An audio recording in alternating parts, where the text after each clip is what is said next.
Le tulipier du Gabon. Cet arbre au port élancé peut atteindre 35 mètres de hauteur. Il est utilisé comme arbre d'ornement de notre île depuis les années 90. Mais il représente une menace très sérieuse. Il figure parmi les 100 espèces exotiques les plus envahissantes du monde. Toute une brigade du parc national traque cette plante qui gagne du terrain dans nos forêts. Une prospection qui demande toute une préparation. Les sites répertoriés sont difficilement accessibles. Nous accompagnons des agents du parc national dans la vallée de la rivière de l'Est. Avec nous également une équipe spécialisée dans la destruction de ces arbres. Nous nous dirigeons vers les remparts qui bordent la rivière à la rencontre de ces arbres qui ont pris racine dans des endroits très escarpés.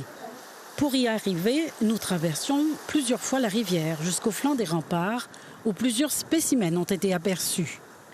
Après une heure de marche dans le lit de la rivière, nous nous enfonçons dans cette forêt où le tulipier du Gabon pourrait, sans intervention de l'homme, transformer le paysage et remplacer les espèces indigènes et endémiques. Aujourd'hui, au lieu de 40 pieds que nous avions identifiés au départ, on est presque arrivé à presque 300 pieds. 300 pieds de tulipiers dans le clos du parc. Et là, l'intervention nous fait, en fait, elle a commencé l'année dernière. Et on a essayé plusieurs méthodes, couper, mettre de sel, un truc comme ça. Et la seule méthode qui marche, c'est vraiment cette méthode-là. Munis d'une perceuse et d'une seringue, Noël Mathieu et Simon Lafitte, deux spécialistes en la matière, interviennent.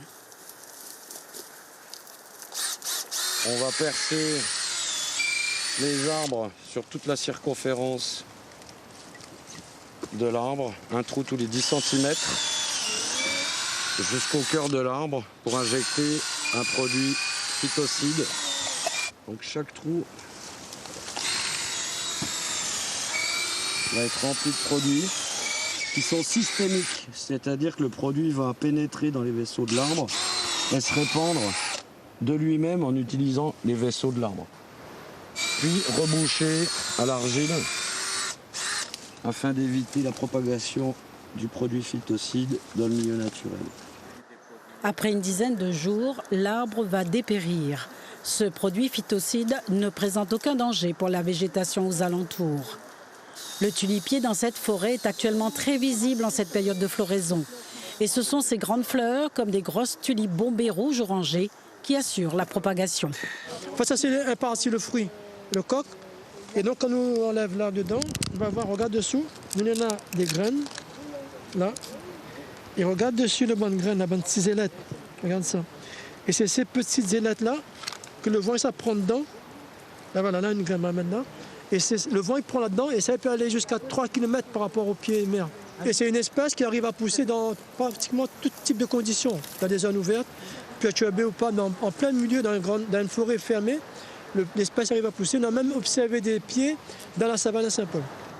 Notre île a été inscrite au patrimoine mondial de l'UNESCO en 2010 sur 2 critères.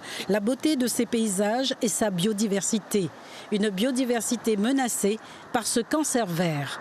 La réflexion porte aujourd'hui sur l'importation des espèces. Il y a un arrêté ministériel depuis 2019 qui a interdit un certain nombre d'espèces sur le territoire, dont le tulipier du Gabon. Et donc, ce qui permet aujourd'hui de ne plus pouvoir acheter et vendre du tulipier du Gabon. Mais que ça nous fait des tulipiers qui sont encore présents sur le territoire. Et c'est là qu'on a besoin de tout le monde. Parce que oui, c'est vrai que l'ONF, le Parc national, les partenaires y interviennent au cœur de parc. Mais cette action-là n'a que du sens si les bancs de pieds de bois que dans les zones agricoles, ça que nous l'a planté dans les jardins publics, dans les bords de route, que nous arrive tout le monde à pouvoir lutter. Parce que sinon, le travail que nous fait, il ne sert pas à grand-chose. Donc la protection de notre patrimoine, c'est l'affaire de tout le monde. C'est sûrement avec un nouvel œil que vous regarderez désormais ce joli pied de bois.